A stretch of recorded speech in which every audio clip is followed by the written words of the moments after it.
Irmãos e irmãs, é uma alegria estar aqui. Pastor Marco Aurélio, como ele já disse, né? E nos alegramos, ele e sua família nos recebeu tão bem ali agora à tarde, a Sandra, né? E os meninos.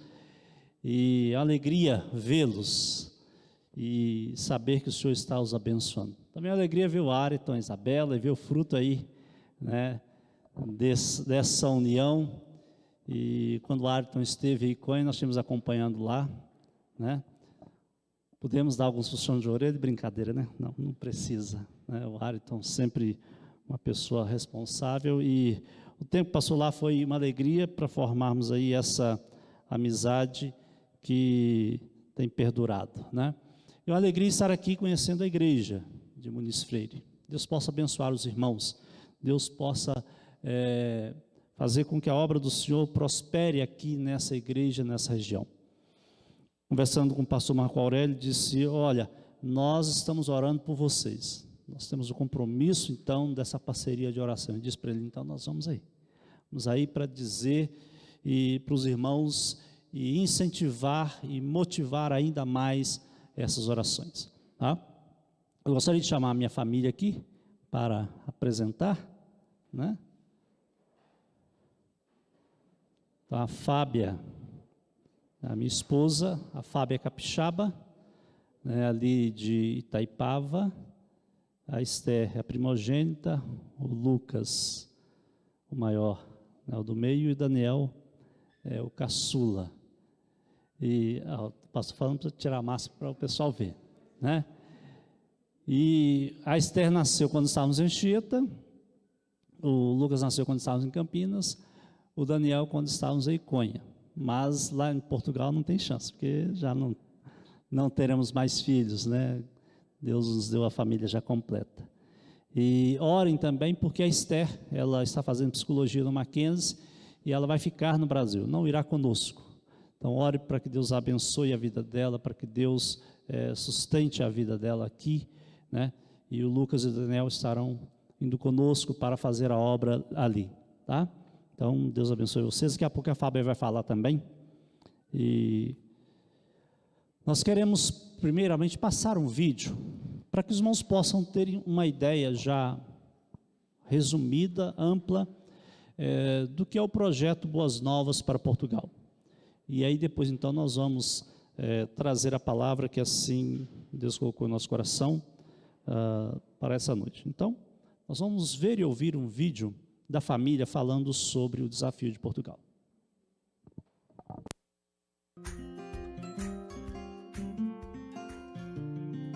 Este é o dia de boas novas. Vamos e anunciemos a casa do rei. 2 Reis 7, 9.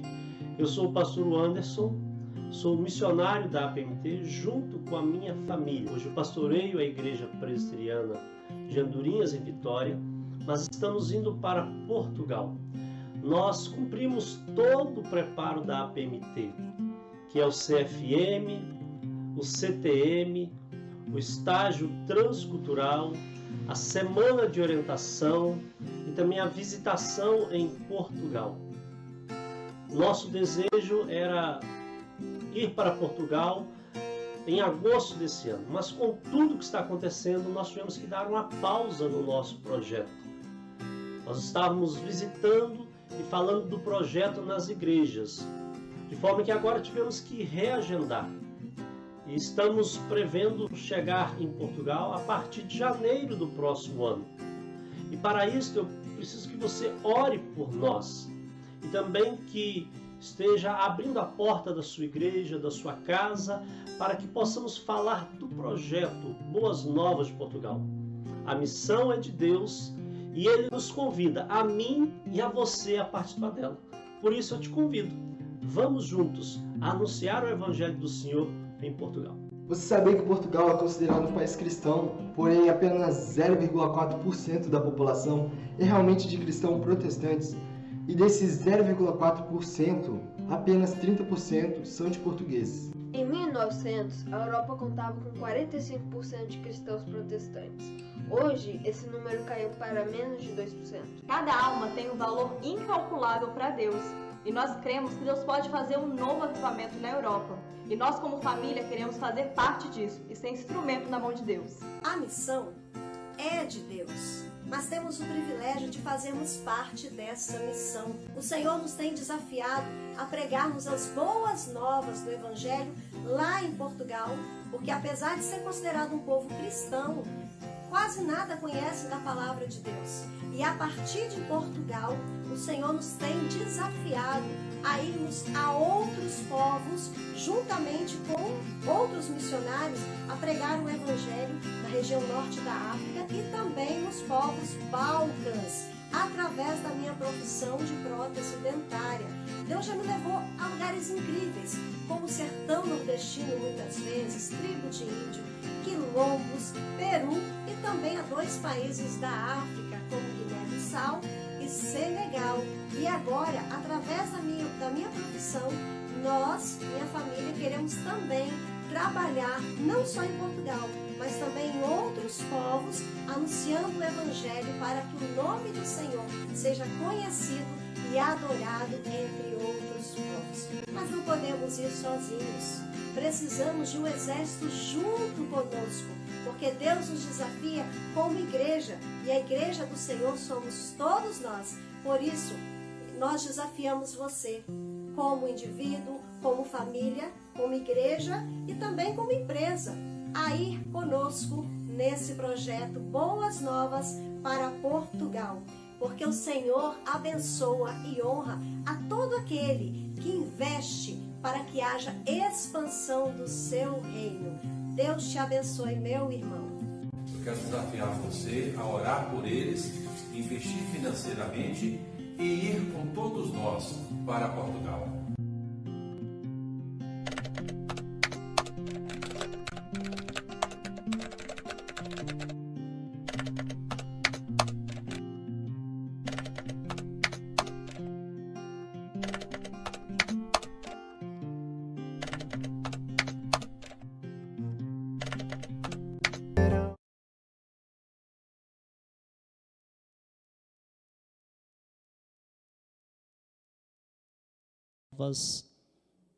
Em outros lugares, pregar as boas novas do Senhor em outras terras. Eu gostaria de compartilhar com os irmãos nessa noite a seguinte temática: dos primórdios em Paulo, passando pela colonização, a evangelização em Portugal. Nós vamos tratar, abordando uma palavra bíblica em Romanos 15, também falando um pouco da história da evangelização em Portugal, e depois passando para a realidade missionária, falando do nosso projeto, e também falando da realidade missionária em Portugal. Tá? Pode passar aí para nós.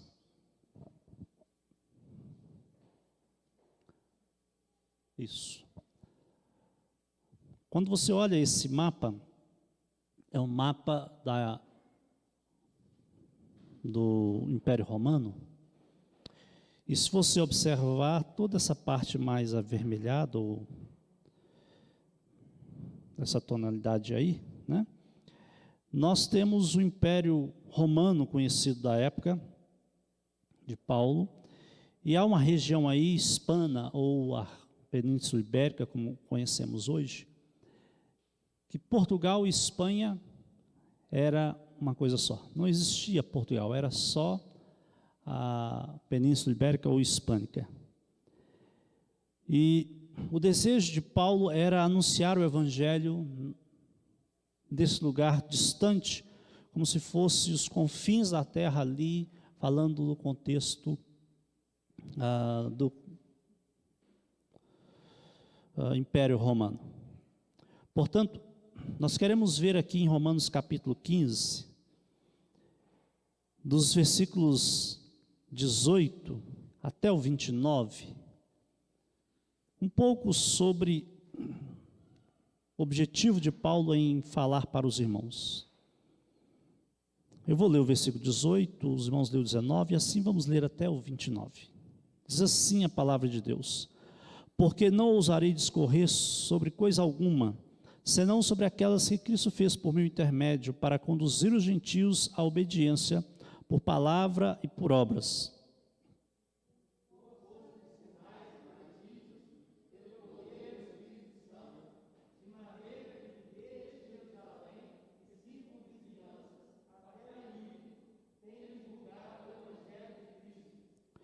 Esforçando-me deste modo por pregar o Evangelho, não onde Cristo já fora anunciado, para não edificar sobre fundamento alheio.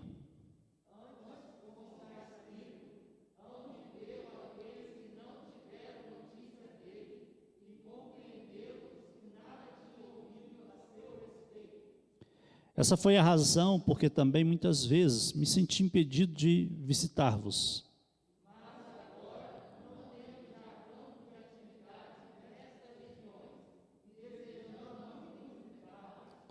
Penso em fazê-lo quando em viagem para a Espanha, pois espero que de passagem estarei convosco, e que para lá seja por vós encaminhado, depois de haver primeiro desfrutado um pouco a vossa companhia.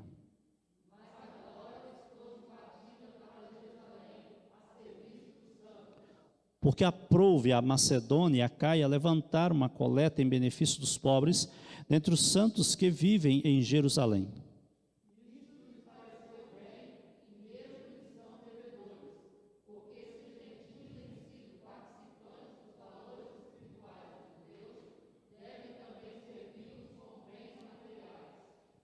Tendo, pois, concluído isso e havendo-lhes consignado esse fruto, passando por vós, irei à Espanha.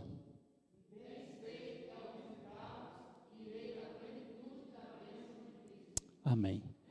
Irmãos, a carta aos Romanos é uma carta extremamente doutrinária.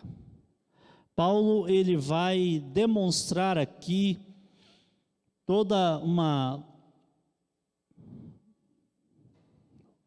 prédica, toda uma palavra falando sobre justificação, sobre fé, sobre regeneração, falando sobre o pecado, falando de que a igreja, ela passa por sofrimentos, mas ela está firmada em Cristo Jesus. Paulo, de fato, faz um apanhado teológico aqui em Romanos. É uma carta extremamente doutrinária. Não é uma carta pastoral como outras, mas é uma carta extremamente teológica. Mas, ao mesmo tempo, essa carta é reconhecida com outro propósito, além de ser uma carta extremamente teológica. É uma carta missionária também. Paulo está falando para a igreja em Roma, aquela igreja recém-nascida, aquela igreja ainda caminhando, nos seus primeiros anos assim, mostrando para eles a importância de fazer missões. Paulo está dizendo para eles que este evangelho que eles receberam, este evangelho que ele estava anunciando aqui, toda essa doutrina era importante ser levada além, adiante. E, de fato, também uma carta missionária, porque Paulo está dizendo, o mesmo evangelho que vocês receberam, é o evangelho que nós precisamos pregar diante. E aqui, especificamente, a Espanha. Quando nós olhamos para este capítulo 15, especialmente, Paulo está aqui constatando que a igreja de Roma, ela estava bem. É uma igreja que passava lutas e perseguições. Nós vamos ver Paulo falando disso em suas cartas, e ele vai mostrar aqui que a igreja, de fato, embora tivesse lutas e perseguições, mas ela estava caminhando bem. Você pode verificar isso comigo, olhando o versículo 14 aí, e diz assim, no capítulo 15, verso 14: e certo estou, meus irmãos, sim, eu mesmo, a vosso respeito, de que estáis possuídos de bondade, cheios de todo conhecimento, aptos para vos admoestardes uns aos outros. Olha o versículo 15: entretanto vos escrevi em parte mais ousadamente, como para vos trazer isso de novo à memória, por causa da graça que me foi otorgada por Deus. Paulo aqui está mostrando essa igreja em Roma, que eles de fato estavam realizando a obra de Deus internamente. Ele vai detectar aqui, vai apontar que eles possuíam bondade, conhecimento, acolhimento, admoestação uns para com os outros. A palavra admoestação aqui não é só aquela palavra que você vai brigar com o outro e dizer, você está errado, mas admoestar aqui no sentido de ajudar, de andar junto, de pegar e caminhar, de mostrar de fato o caminho por onde se deve andar. Paulo vai detectar então que a igreja de Roma, embora uma igreja nascente, estava uma igreja caminhando bem. Mas Paulo vai mostrar para eles aqui que, embora eles estivessem realizando a obra do Senhor internamente, consolando e abençoando, admoestando, eles precisavam ir além. Eles precisavam anunciar o evangelho também aonde o evangelho não tinha sido alcançado. E esse é um dos objetivos de Paulo escrever essa igreja. Ele vai dizer: olha, é importante que quando eu passe aí, vocês possam também participar comigo para que o evangelho chegue à Espanha. Paulo está dizendo que a obra da igreja, ela acontece entre nós, através de nós e até onde Deus nos enviar. A obra de Deus, ela precisa de fato ser aquilo que Deus quer. Jesus vai dizer que os campos estão brancos para a ceifa. Jesus vai dizer que a seara é grande.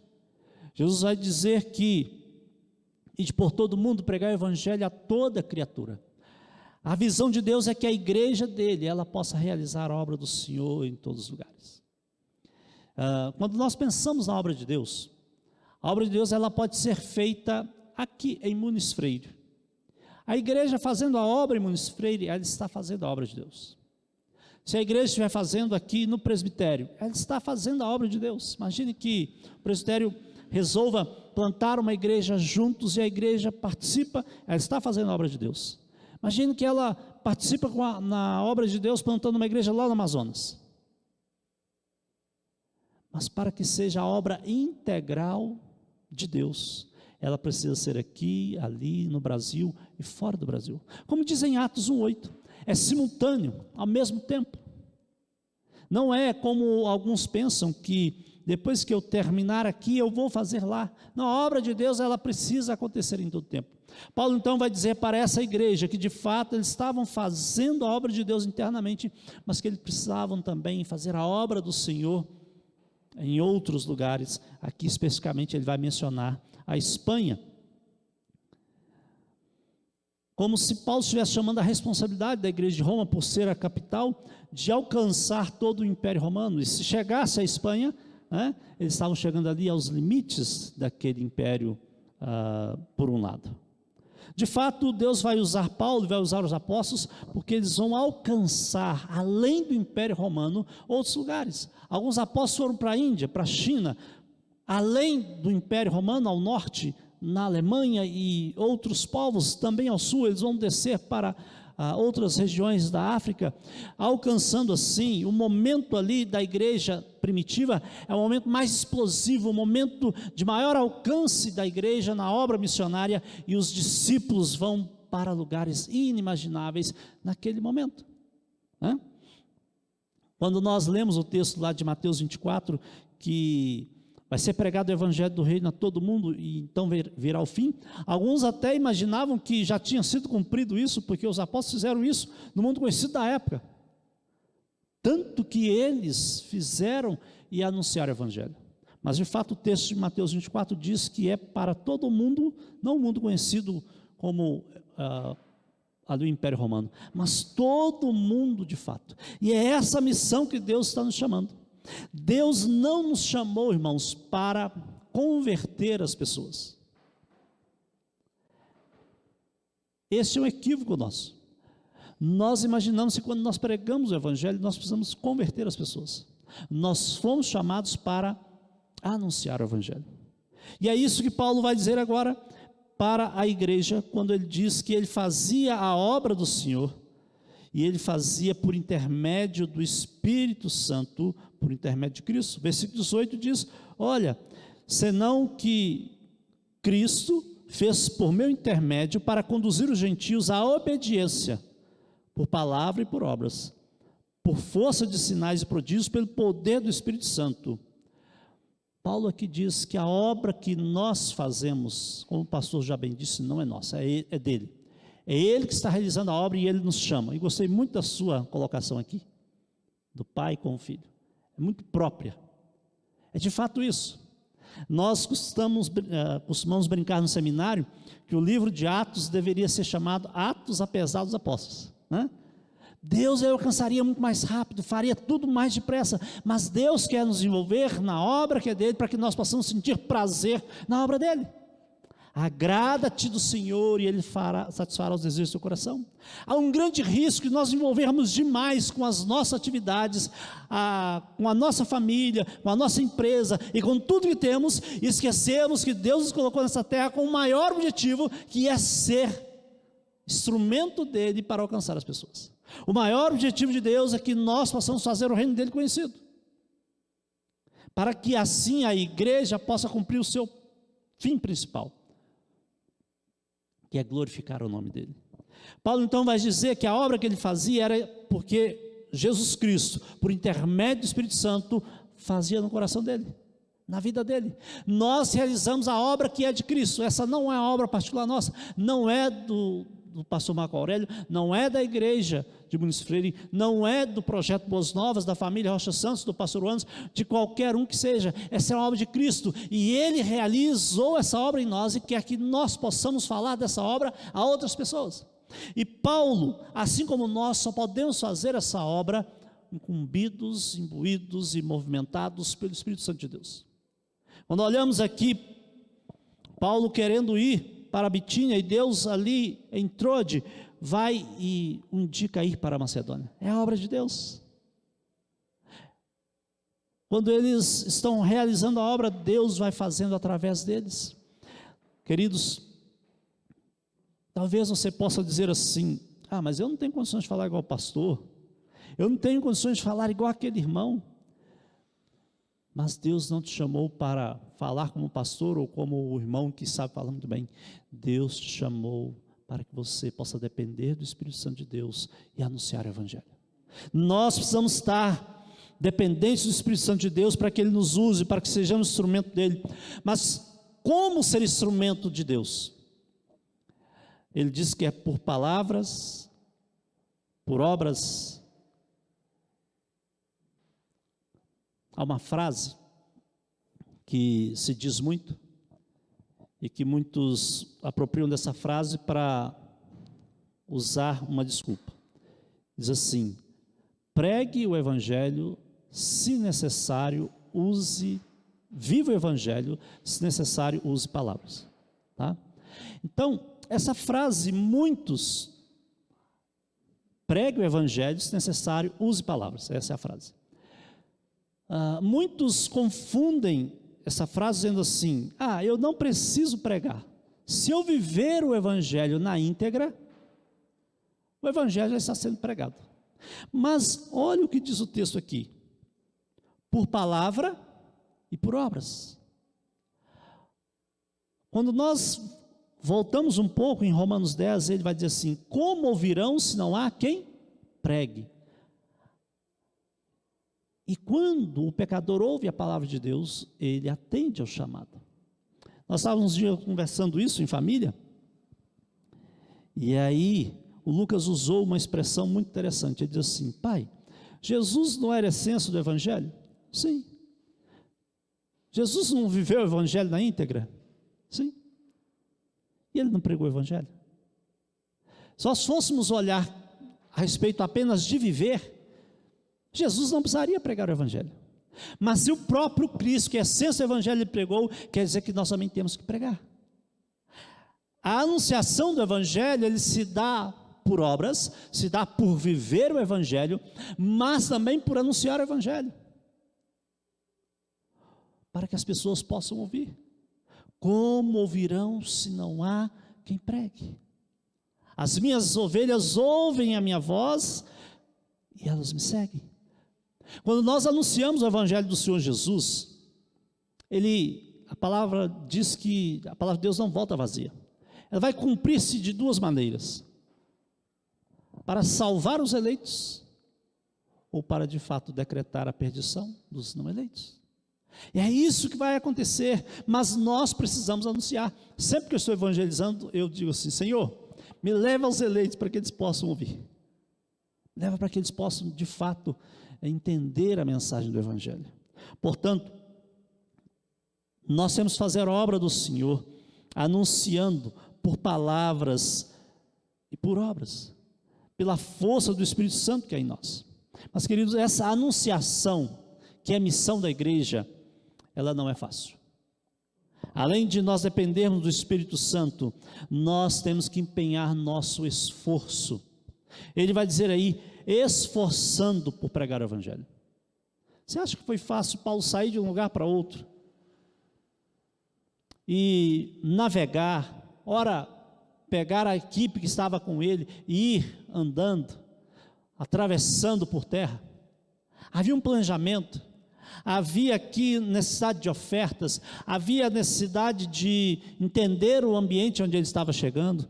Nós vemos em Atos, quando ele chega em Atenas, ele começa a ficar ali preocupado, porque ele vê tantos altares, e ele fala, como eu vou pregar o Evangelho aqui? Até que ele vê lá o altar ao Deus conhecido, e ali ele começa a anunciar. Como entender as culturas, como entender as diferenças de língua, e como pregar o Evangelho. Dentro de Muniz Freire você já tem essas diferenças, imagine no mundo inteiro. Portanto, Paulo está dizendo que é necessário esforço da nossa parte. Aqui que nós sabemos, Deus usa a responsabilidade humana com a sua soberania. A parte nossa que temos que fazer, porque Deus está fazendo a sua. E Paulo diz que esse esforço ele já estava cumprindo. Olha aí no versículo 19, que ele diz que já estava anunciando, ele pregou o Evangelho de Jerusalém, toda a circunvizinhança, até o Ilírico. Ele pregou o Evangelho. O Ilírico aqui seria hoje a região conhecida como Balcãs, que faz parte do nosso projeto ali, na Macedônia, Capadócia. É essa região que ele pregou o Evangelho, e ele está dizendo, olha, de fato nós nos esforçamos por anunciar o Evangelho, e há muito ainda a anunciar. Paulo nos diz que há um desafio grande, e dentro dessa visão de Paulo, Paulo tinha um objetivo. O ministério de Paulo era um ministério pioneiro, itinerante. O que é isso? Se você observar aí, Paulo desejava pregar o Evangelho aonde ainda não tinha sido anunciado. O desejo de Paulo sempre era pregar onde o Evangelho não tinha sido anunciado ainda. Ministério pioneiro, itinerante. Algumas pessoas, quando vão falar de missões, elas se empolgam por, às vezes, duas razões. Uma, talvez em lugares carentes, aqui preciso fazer missões. Ou talvez quando há um perigo de vida, aqui preciso fazer missões. Mas eu quero dizer para você que essas não devem ser as razões fundamentais para eu fazer missões. Se eu vou fazer num lugar carente, aqui é para fazer missões. No meio dos ricos, os mais ricos também é lugar de fazer missões. Sabe aonde que eu tenho que fazer missões? Aonde existem pessoas que ainda não ouviram falar de Jesus. Não é porque há uma carência financeira, social muito grande, ou aonde há um perigo muito grande, como se o missionário fosse um super-homem ali para resistir a tudo isso. Nós temos que anunciar o Evangelho aonde é necessário. Vocês viram ali no vídeo a realidade. A África hoje, graças a Deus, mesmo sendo um continente pobre, há um grande número de conversões. Mas isso quer dizer que a África não precisa de missionários? Precisa. É grande, é vasto, e temos que continuar mandando missionários. E os outros continentes, quando você chega na Europa, 8 pessoas se convertem diariamente. É pouco. Mas a Europa é um continente de ricos, então não preciso mandar missionários. Onde está escrito na Bíblia que os ricos não precisam de Jesus? Um dia desses, estava conversando com uma pessoa em minha casa, e ele usou a seguinte expressão, que o Evangelho é para os descamisados.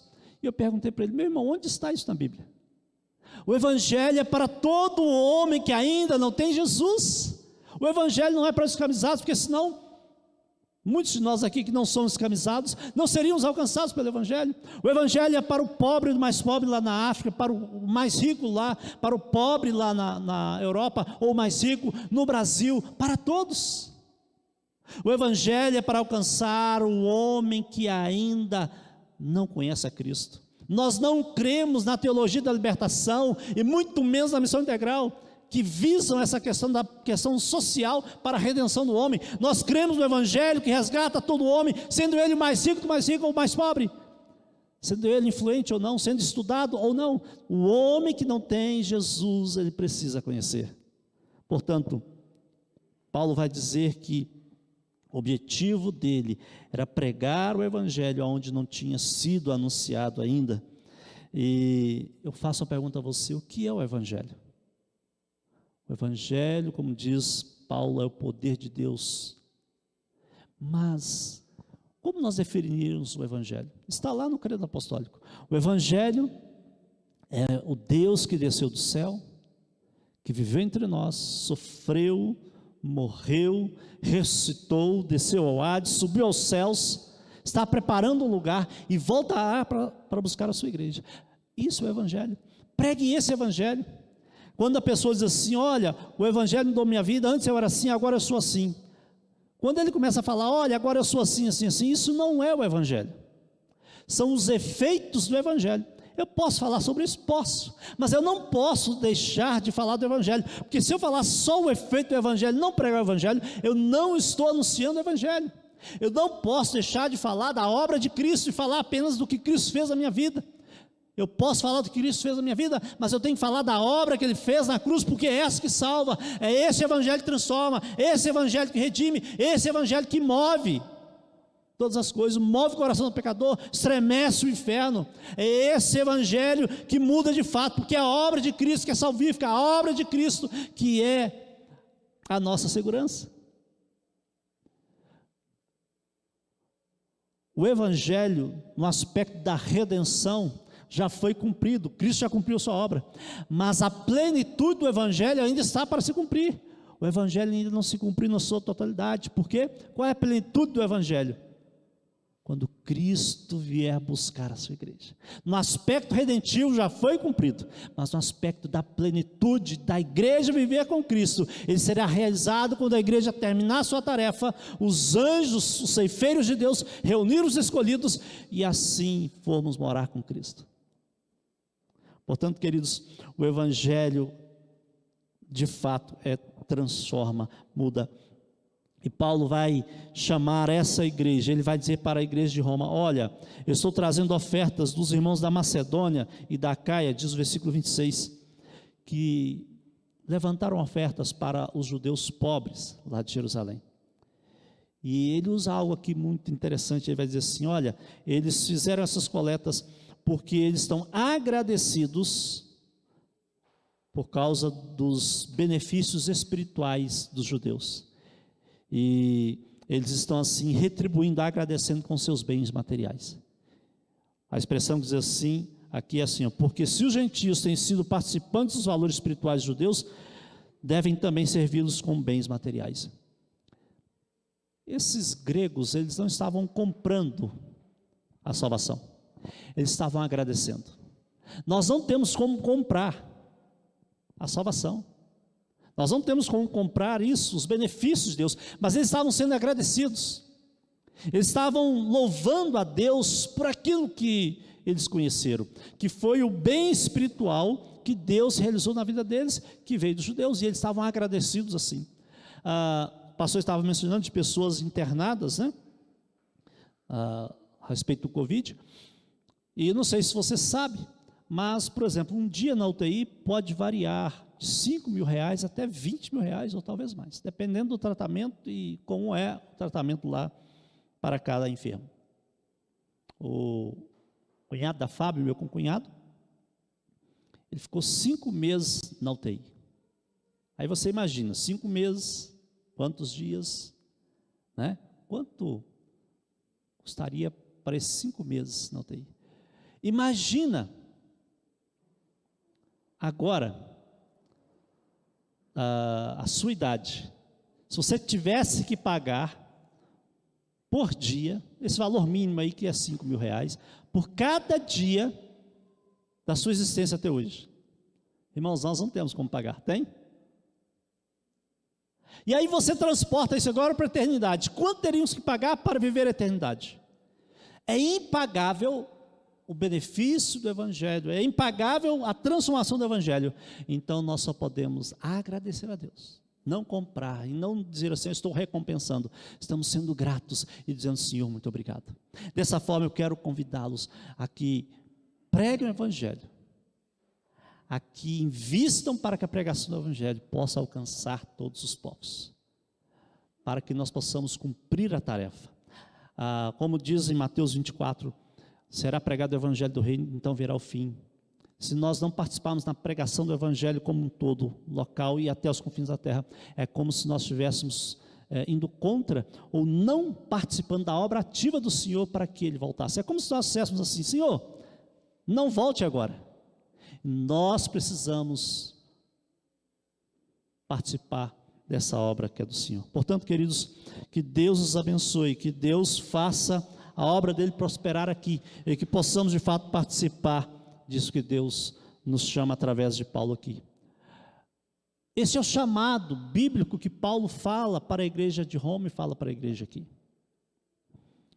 Essa é a primeira parte que eu quero trazer para os irmãos.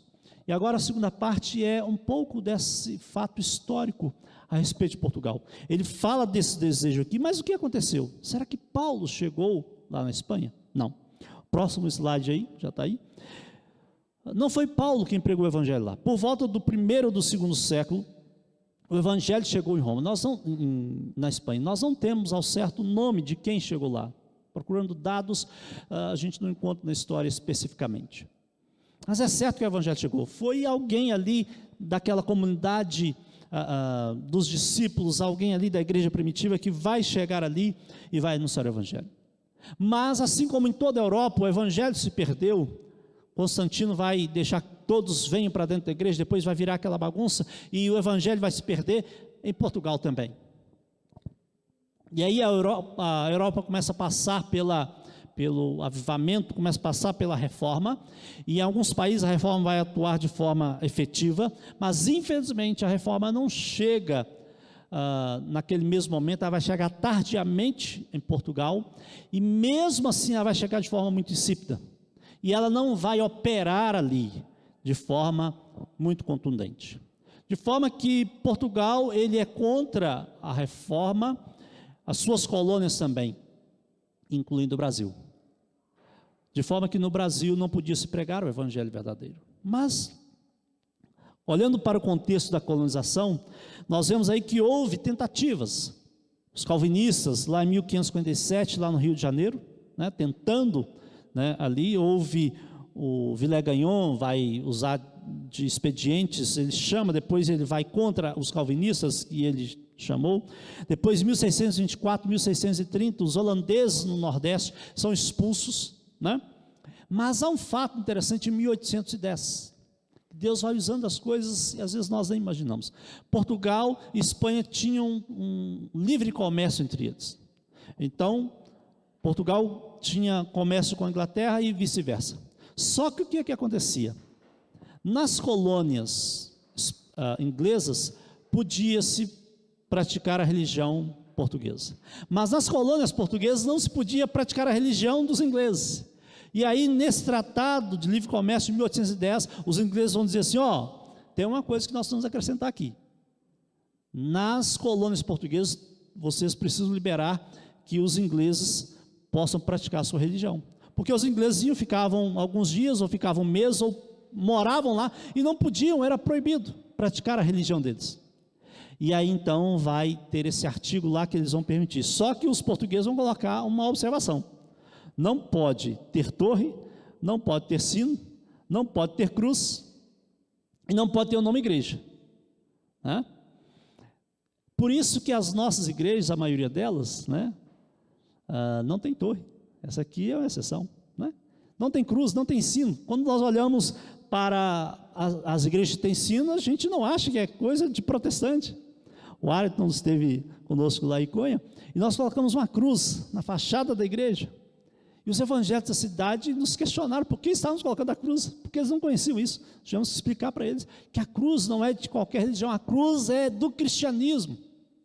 O sino, por que havia o sino? Era para chamar os cristãos para congregar, isso em tempos católicos ou não, tempos reformados lá na Europa, era a forma de chamar, como nós usamos o WhatsApp hoje, era um meio de comunicação para fazer.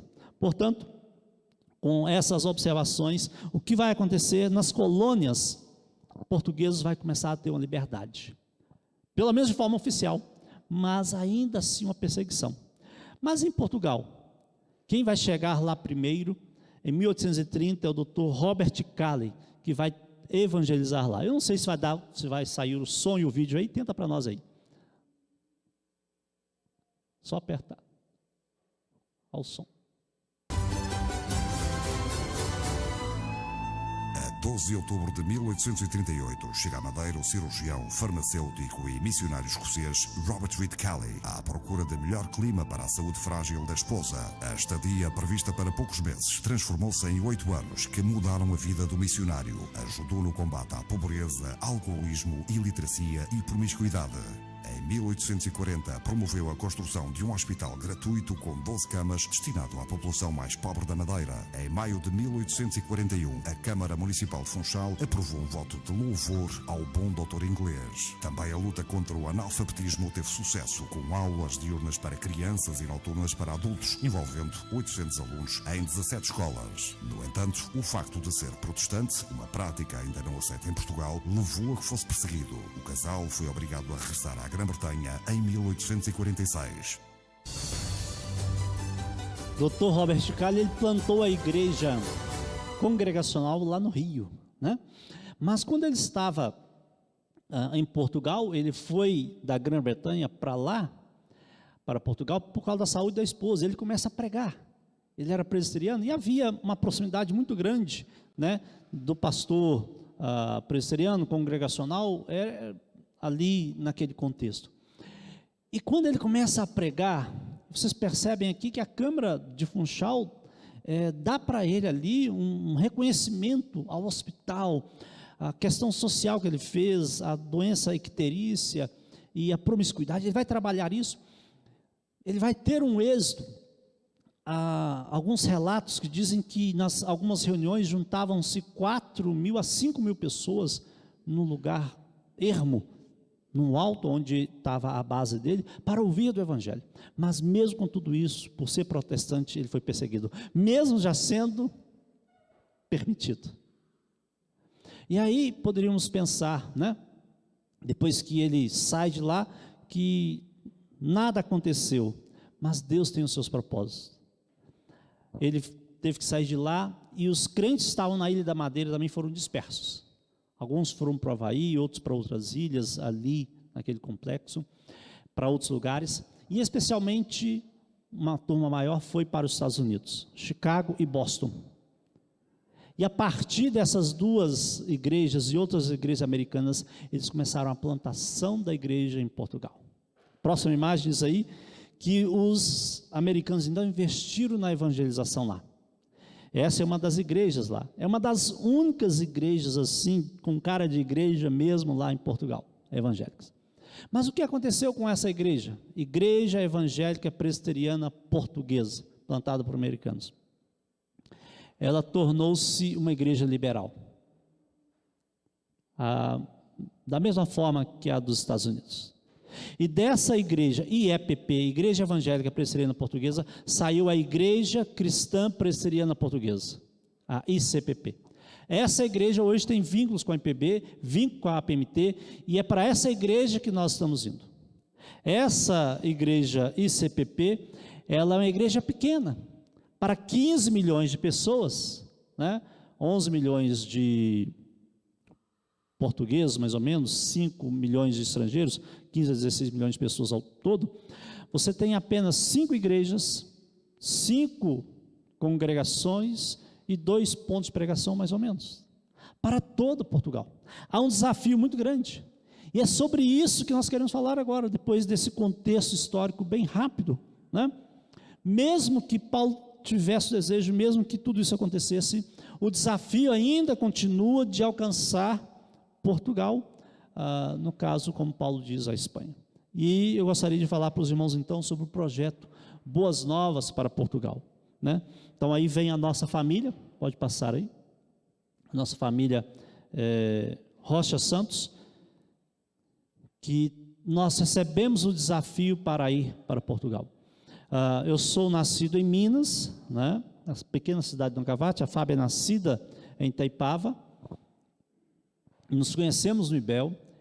E ela foi um ano antes para o IBEL, e ela começou revitalizando o campo de Itaoca Pedra, em Cachoeiro. Depois nos casamos, fomos para Anchieta, depois para Campinas, ali também em Dayatuba, depois Iconha, e por último Andorinhas, em Vitória. Mas lá no IBEL, quando estudei, a minha monografia foi descendo ao poço transcultural. Meu sonho sempre foi ir para a África, mas não foi isso que Deus tinha colocado no coração de Fábio. E mesmo lendo todos os livros ali, e um dos livros que chamou muita atenção lá, durante a minha monografia, é o livro Até os Confins da Terra, e fala de algumas experiências dos missionários que as esposas não queriam ir, e não foi assim tão agradável. Eu disse: Senhor, move o coração da minha esposa também. E enquanto Deus não trabalhava isso no coração dela, Deus nos deu a oportunidade de trabalhar no Brasil durante 20 anos.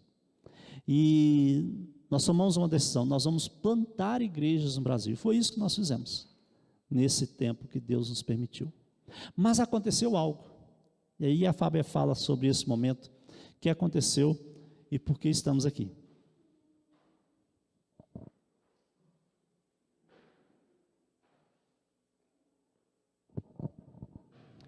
Eu saúdo os irmãos com a paz do Senhor Jesus. Amém?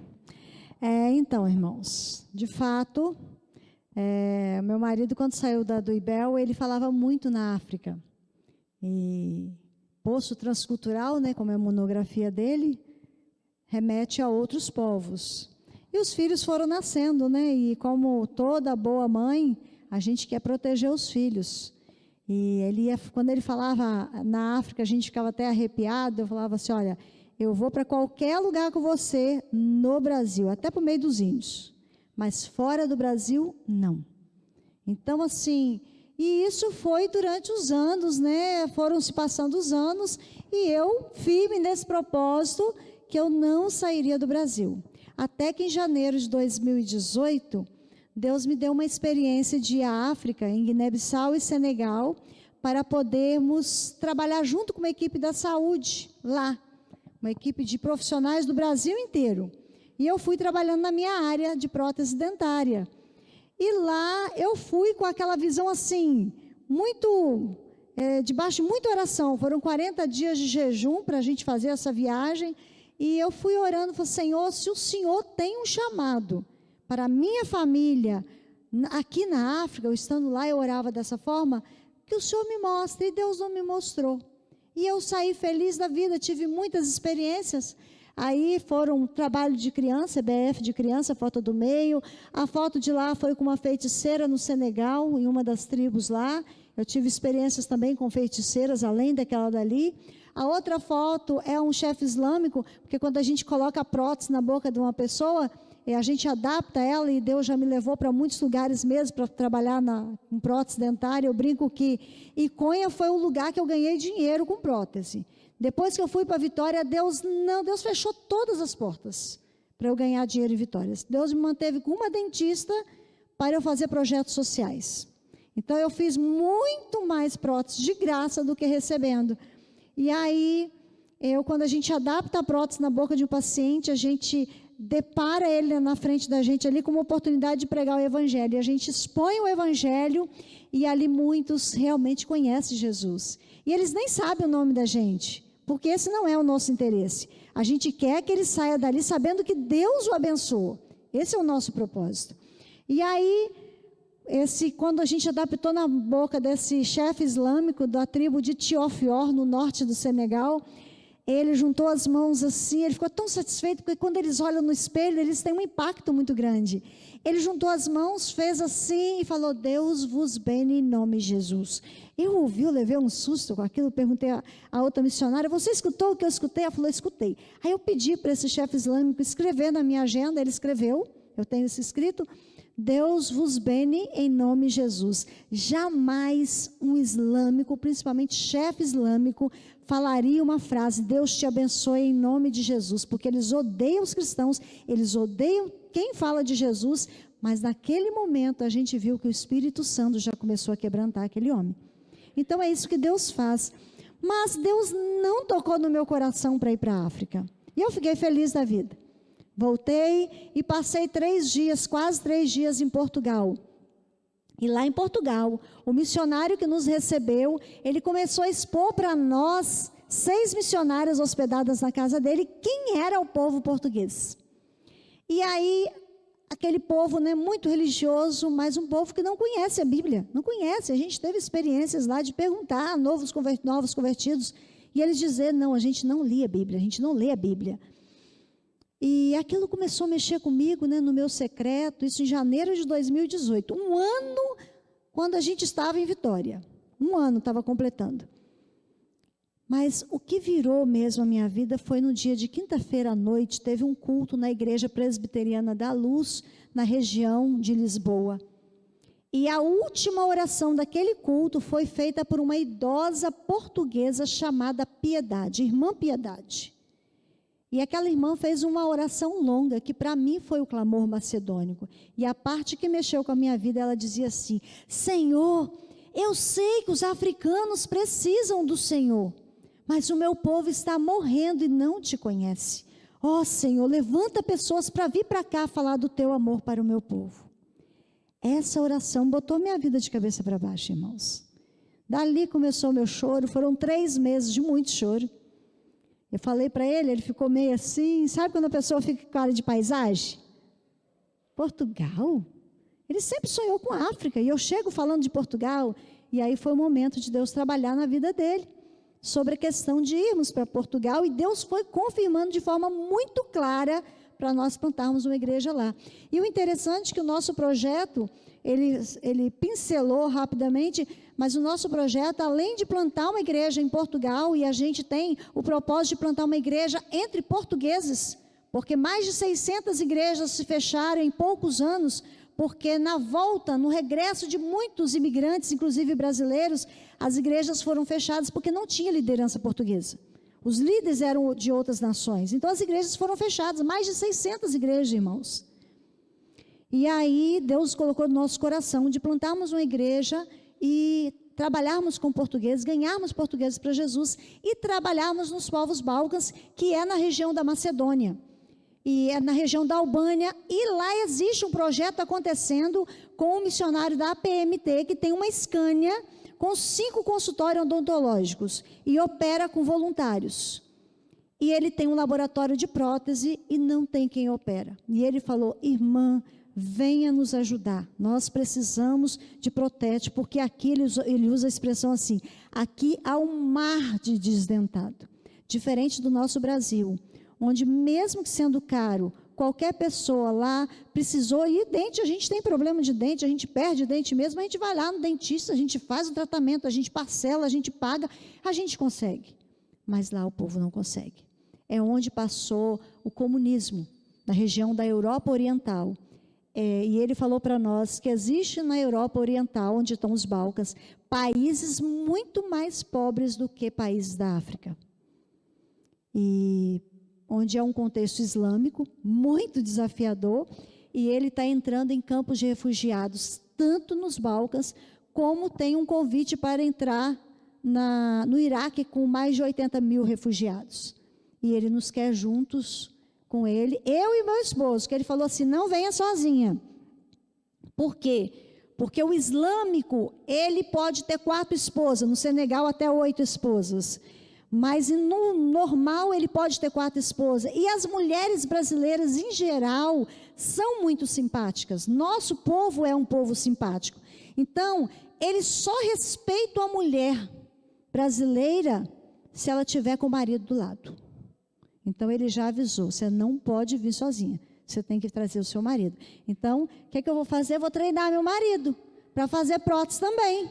Porque chega lá, ao invés de 1, vai 2, né? Para poder a gente produzir mais. Então, esse foi o nosso chamado, o nosso despertamento, e teve o processo onde Deus foi confirmando a nossa ida para Portugal. E eu confesso para os irmãos, nunca tive vontade de sair do Brasil, muito menos para Portugal, e sair no início, abrir mão da minha nação, por outro povo, foi muito difícil, irmãos, muito difícil.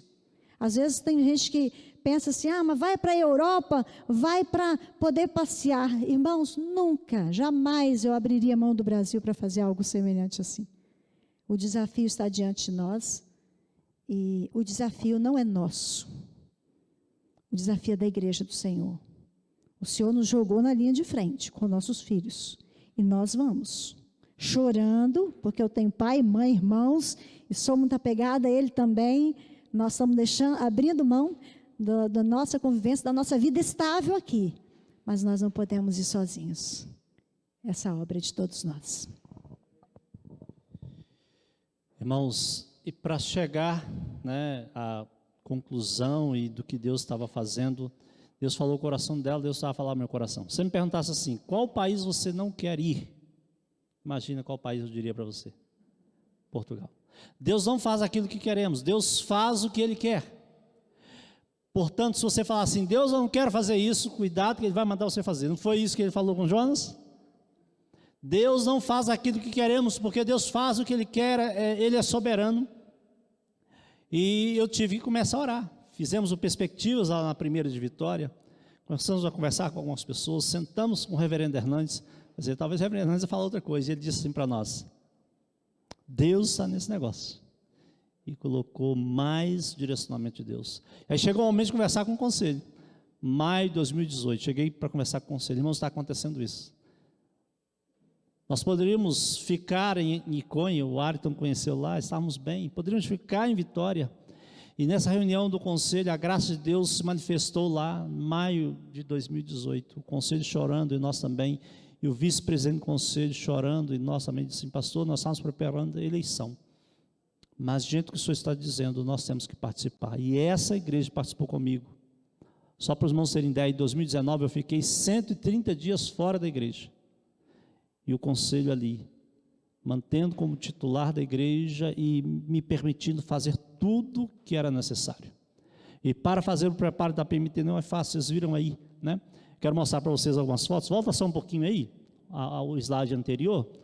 Aí os nossos filhos, com a igreja de Andorinhas, a gente trabalhando nos quilombos, lá no norte, aqui no norte do Espírito Santo, lá com o Renato, e eles estavam ali, nessa ocasião, evangelizando as crianças. Eles têm participado conosco, grupos familiares, a Esther dirigindo, na área da música, na área do teatro e outras questões mais, eles são parte do nosso ministério, e aí uma delas vai ficar, então Deus sabe todas as coisas, Pode passar aí, a outra.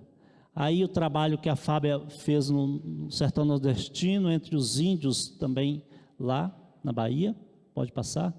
Aí o estágio no Peru, dá mais um clique aí, nós somos com mais ou menos 40 pessoas, pode apertar de novo aí, mais ou menos aquela foi a equipe, aquele é o estágio transcultural, todos que vão fazer preparação da APMT, tem que ir para um país, para um lugar, para fazer o estágio transcultural, nós fomos para o Peru, para Huancayo, 3.500 metros de altitude, e o impressionante que quando nós ficamos sabendo que era a cidade, eu achei que era uma vila de talvez 10 mil pessoas, 600 mil pessoas a 3.500 metros de altitude nos Andes. Está sendo plantada uma igreja lá e nós fomos para ajudar os missionários lá e passar por esse tempo de estágio. A Fábio ficou na área da prótese, eu fiquei cobrindo outras áreas e também a área de evangelismo. Pode passar a próxima? Aí a nossa viagem a Portugal, dá 2 cliques, tem 2 imagens aí, é isso. Essa é a nossa viagem. Essas fotos aqui, irmãos, já dá quase a igreja toda de Portugal. Ali está praticamente a metade. Nós pregamos nessas 5 igrejas e a igreja portuguesa hoje presbiteriana dá mais ou menos 300 pessoas. Mais ou menos o número da igreja que eu pastoreava em Vitória. Há uma grande necessidade. Essa foto ao meio é com o pastor Manuel Luzia, que ele é português. Em toda a igreja portuguesa, só há 2 pastores portugueses. Há uma carência de despertar. Então, nós queremos trabalhar com liderança, nós queremos começar a levá-los à evangelização. Nós vamos plantar a igreja no norte de Portugal, em Braga. Nós estaremos indo para lá. Orem por nós. A Fábio queria ir mais para o sul, um pouquinho mais quente. O irmão que morou lá em Portugal sabe disso. Não tem lugar quente lá em Portugal, frio. Ao sul, um frio, nós vamos para o norte, mais frio ainda.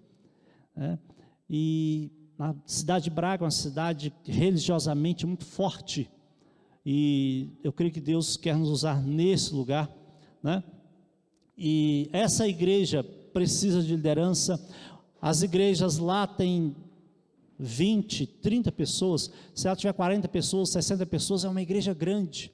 Há uma carência, de fato, de evangelização lá em Portugal, como em toda a Europa, tá?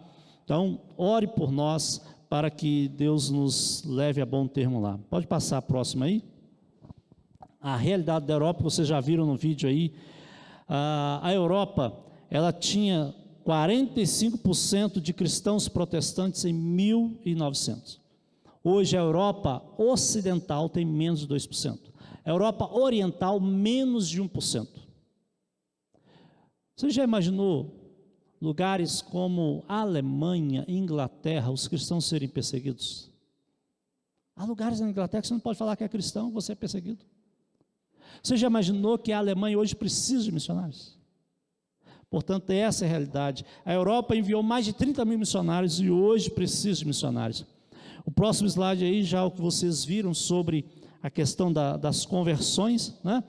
Então, vamos passar por isso. E o próximo aí, que é a realidade de Portugal.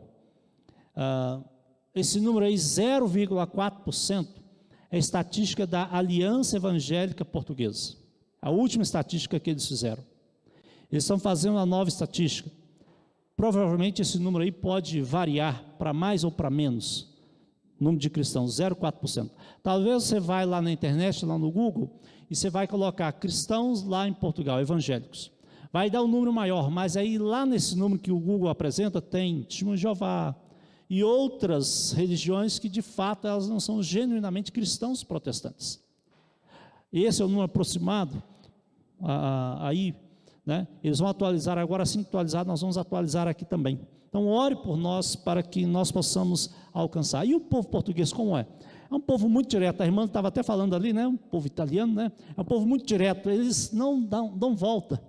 Então, às vezes, nós achamos que eles estão brigando, que eles são rudes, porque nós temos esse costume, esse jeito brasileiro, né? De amaciar e dar a volta e depois falar. Eles são diretos, né? Isso assusta a gente. Eles são muito literais, né? Por exemplo, você chegar lá em Portugal e for entrar no elevador, e você vai apertar o elevador, vai abrir, vai perguntar português, está subindo ou está descendo? Ele vai dizer, está parado. Porque ele é literal, é a forma dele pensar, né? O português, ele não tem, mesmo que é a mesma língua, né, e tem algumas diferenças, há palavras são diferentes, há formas de expressar, há letras diferentes, por exemplo, fato, facto, lá para eles. Eles não usam muito o gerúndio, né? Estou fazendo, ele diz assim, estás a fazer, né? Essas diferenças, e que nós precisamos acostumar o jeito deles. Nós somos um pouco mais rápidos, os irmãos que moram lá, sabem, eles são mais devagar para fazer as coisas, demorado, burocrático, e nós temos que andar no passo deles, temos que entender essa realidade. Se você chegar para um português e falar assim, ó, vamos lá em casa, ele não vai, porque ele sabe que você vai querer ir na casa dele depois. Então, você precisa de relacionamento, você precisa de tempo para assim desenvolver, e nós vamos ter que gastar esse tempo. A plantação de uma igreja aqui no Brasil, por sermos brasileiros, ela é mais rápida. Em Portugal e em campos transculturais, esse tempo pode duplicar ou triplicar. Por isso que muitas pessoas não entendem. Ah, mas o missionário já está lá há 5 anos e ainda... Irmãos, é um tempo de Deus duradouro. E nós queremos relacionamentos, visitação, discipulado, queremos grupos familiares, queremos fazer visitação ao lar de idosos. Tem um casal do Recife que está indo conosco para trabalhar na rádio, na área da educação, e outra equipe que estamos formando com irmãos, um irmão que era diácono conosco lá em Andorinhas, outro que era presbítero, e outros que já estão lá. A gente quer formar uma equipe multidisciplinar para alcançar os portugueses. Ore por nós para que esse projeto dê certo. Nós fazemos planos, mas a resposta certa vem do Senhor. Nós temos que planejar, mas se Deus lá der uma guinada e nos mostrar outra forma de fazer, é isso que nós queremos fazer, estar na dependência de Deus. Portanto, nós queremos desenvolver essa liderança portuguesa lá. E poderia perguntar agora aos irmãos, mas pastor, quando vocês irão para lá? Vocês viram no primeiro vídeo que era para nós estarmos lá o ano passado, mudou para início desse ano. E agora nós estamos planejando para talvez julho ou agosto estarmos lá. O que está pendente? A documentação. Nós estamos com a documentação tramitando, já enviamos, estamos com a documentação desde janeiro. Agora o órgão que recebe pediu para que mandássemos novos documentos. Nós vamos ter que fazer essa semana rápido. Eu não sei se eu vou ter que voltar para Vitória ou se eu vou seguir para Minas. Então amanhã nós vamos decidir isso que vai acontecer, para a gente enviar essa documentação essa semana. E também outra coisa que nós temos que fazer é levantar parcerias. Por isso que nós estamos nessa viagem. Nós temos várias viagens e essa é mais uma. Nós estamos começando aqui, vamos passar por Minas, subindo Belo Horizonte, indo a Brasília, Goiás, depois vamos voltar em São Paulo, para que enquanto a documentação está tramitando, nós estamos buscando parcerias. E o objetivo de estarmos aqui é pedir, irmãos, continue orando por nós. O pastor disse que a igreja tem orado e eu louvo a Deus por isso, porque as parcerias podem ser de oração, podem ser financeiras, mas eu peço, irmãos, orem por nós. Vocês pegaram aí o nosso panfleto, tem os motivos de oração, ore por nós. Se você desejar participar conosco financeiramente, Deus abençoe a sua vida. Tá? Eu quero chamar o pastor aqui, nós já estamos encerrando. E eu já vou entregar o material. Nós temos um último vídeo que nós temos aqui. Já pode preparando aí, enquanto eu falo aqui para o pastor. Aqui é uma revista da PMT que nós temos deixado com as igrejas, porque muitas igrejas já têm assinatura, já conhecem a PMT, outras precisam conhecer. Então, aqui são informações para conhecer melhor a PMT. A PMT hoje tem 240 missionários em todo o mundo, e há mais ou menos 250 missionários que estão para chegar ao campo. Nós somos um desses missionários. A agência presbiteriana, ela vai se tornar a maior agência transcultural do Brasil. Nós precisamos fazer parte disso. E ora especialmente pela base da PMT, que se encontra em São Paulo. Nós temos demais missionários na base. E os missionários da base, eles têm uma dificuldade. Quando fala que vai trabalhar em São Paulo, mas não é missionário. Irmãos, quem vai lá para fora precisa desse contato aqui, precisa dessa base. Ore para que nós tenhamos mais missionários na base em São Paulo. Aqui também, pastor, tem um livrinho que nós adquirimos com a Mônica Mesquita, que é a esposa do reverendo Marcos Agripino, que apareceu no vídeo. Ela escreveu esse livrinho falando missões do jeito que Deus quer. E Deus colocou no meu coração de adquirir esses livros, e toda a igreja que você receber, eu presentear o conselho. Por quê? Nós estamos falando do nosso projeto. Estamos levantando parceiros do nosso projeto. Mas, além disso, nós queremos que as igrejas se envolvam com missões. Esse livrinho, nós não podemos dar um para cada presbítero, né? Mas nós temos sugerido que o pastor leia e o conselho leia e depois empreste para os irmãos da igreja.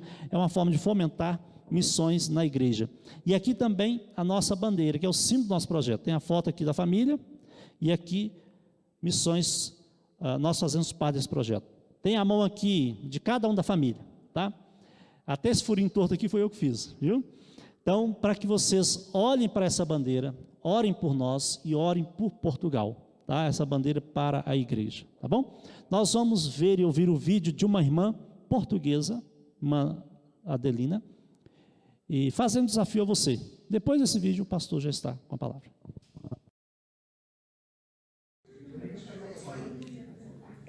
Nome? Boa tarde, irmãos. Meu nome é Maria Adelina, mas todos me conhecem por Lina. Tenho 3 filhos. Eu cresci na igreja. Os meus pais converteram-se quando eu tinha 3 anos. Eu hoje tenho 69 anos e ainda estou na igreja do Senhor. O meu objetivo ao falar convosco é pedir: venham para Portugal pregar o Evangelho. Conheçam os portugueses, não ouçam essa palavra que diz que é muito difícil pregar o Evangelho em Portugal. Eu tinha 3 anos quando a minha mãe se converteu, portanto não é difícil pregar o Evangelho em Portugal, é necessário trabalhar. Por isso, meus queridos irmãos, orem por este Portugal que é tão pequenino, mas é tão bom viver aqui em paz. Aqui vive-se em paz. Nós somos muito simpáticos, temos muito boa comida E também há cá outras pessoas que estão famintas pela palavra de Deus. Mas não se assustem. Por favor, venham pregar a palavra de Deus, mas empenhados em trabalhar para o Senhor. É isso que nós queremos. Venham nos ajudar. Obrigada.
Uma família missionária no Timor-Leste, já há alguns anos, o Evilásio, Elisângela, Leonardo, Felipe e Sara, que vieram passar férias no Brasil e não conseguiram voltar para o Timor ainda, por causa das fronteiras que fecharam. Eles vieram no final de 2019 para ir no início de 2020, não puderam ir mais. Então estão até hoje querendo voltar e não conseguem, né? Já vai mais de ano já. Nós também participamos com o Daniel, a Vanzi Lúcia e a Melissa, que estão indo para o Camboja. Estavam no Camboja, trabalharam um período, vieram de férias, não puderam voltar. As fronteiras fecharam e eles estão, por enquanto, na igreja deles, lá em Nova Friburgo, esperando voltar. Trabalhavam com a Missão Amém. Então, o Evilásio Jocum, Evilásio Família Jocum, Daniel, Ivans e família, Missão Amém, e estávamos apoiando o trabalho do pastor Romário Bendia, com a Júlia e a Sara, em Angola, que encerrou, né, encerrou o trabalho com a APMT, está voltando para o Brasil, não sei se voltou, sabe dizer se já voltaram? Eles estavam para chegar, não sei se voltaram, sabe, não sei se voltaram, mas estava para vir. E então, eles mandaram uma carta também, encerrando com a gente a parceria. Então, nós queremos incluir vocês agora, junto com a gente aqui nessa parceria, que é financeira. Nós somos uma igreja simples, uma igreja de pessoas simples, trabalhadoras, dedicadas. Então a gente não vai investir o que a gente gostaria, a gente vai investir alguma coisa, se Deus quiser. Além das orações, então, nós estamos adotando vocês nessa parceria financeira também, né? A igreja está participando, já sabe disso, os irmãos já sabiam, vocês não sabiam ainda, mas os irmãos já sabiam já, né? E a gente queria orar com vocês agora, né? A gente gosta de fazer isso porque lá em Atos 9, o Espírito Santo falou assim: separem-me agora Barnabé e Paulo para a obra que os tenho chamado. E a igreja impôs a mão sobre ele e os enviou para ir pregar o evangelho. Então, não é que há um poder especial quando a igreja impõe a mão, mas há um comprometimento. A igreja está comprometida com aqueles que estão vindo. Eu queria chamar vocês aqui na frente, a família, e o conselho da igreja, que é o representante da igreja aqui, nós vamos orar por vocês, por favor. E essa oração, a igreja, coloque-se de pé, por favor. É uma oração de compromisso, né, de parceria mesmo. Eu louvo muito a Deus por essa igreja, pastor Anderson. Eu já estou aqui há 9 anos, com a graça de Deus, e essa igreja tem sido muito fiel na sua parceria com missões, muito fiel, louvado seja o nome do Senhor. A gente votou um percentual de toda a entrada, e a gente divide para os 3 projetos que a gente faz, sempre 3, né? Então a gente pega esse percentual, fraciona em 3 e manda um bocado para cada família missionária, e a igreja tem honrado, graças a Deus. E a gente tem ido além, louvado seja o nome do Senhor. Essa igreja tem sido uma igreja simples, mas como aquela igreja lá de de Tessalônica, né? Que apesar de sua pobreza, superou, foi além do que aquilo que Paulo esperava. Essa igreja, ore por nós, para que Deus nos faça, nós temos orado por isso, para Deus nos fazer fiéis, ore também, para Deus fazer essa igreja fiel, comprometida, e nós queremos ir com vocês para os Balcãs, não, para Portugal e para os Balcãs também, né? Para Portugal especialmente. Então nós vamos orar, o conselho está aqui, vai estender a mão, nós vamos orar, vocês podem ajoelhar por favor, conselho por favor, aqui, volta aqui. Senhor Deus e Pai, o Senhor é quem escolhe aqueles que irão para as terras distantes. Foi assim em Atos 9, separem-me agora, foi o Espírito Santo que falou. E o Senhor falou também com essa família, falou com o pastor Anderson, com a Fábia, tem falado com a Esther, com o Lucas e com o Daniel. É o Senhor que fala, é o Senhor que escolhe e é o Senhor que tem a obra, para a obra que os tenho chamado. E a igreja tem o compromisso de impor as mãos e ir com eles, segurando a corda, porque nós faremos missões ficando de joelhos por eles, segurando a corda aqui, enquanto eles descem no poço para buscar aqueles que estão nas trevas do pecado. E nós queremos participar também financeiramente, nós somos as mãos daqueles que contribuem. Então Deus, nós queremos formar essa parceria e pedir ao Senhor que o Senhor nos faça comprometidos, responsáveis e fiéis, e que essa família possa honrar o Senhor aonde que eles botarem os pés, aonde o Senhor os enviar, que eles sejam usados pelo Senhor com poder, autoridade, unção, sabedoria, graça, e que através dessa família o evangelho do Senhor se expanda por esse mundo, especialmente na Europa, especialmente em Portugal e nos Balcãs. Ó Deus, que essa família seja um centro de expansão do teu reino, e que a luz do Senhor irradie por meio deles, no meio das trevas do pecado, e que essa igreja, obrigado Pai pelo privilégio, nós possamos andar com eles, apoiando, orando, investindo, quem sabe um dia visitando no campo, mas nós queremos Pai selar nessa noite, essa parceria com a presença do Senhor, testemunho do Espírito Santo e com a igreja que diz amém, amém, em nome de Jesus. Obrigado, Deus abençoe vocês.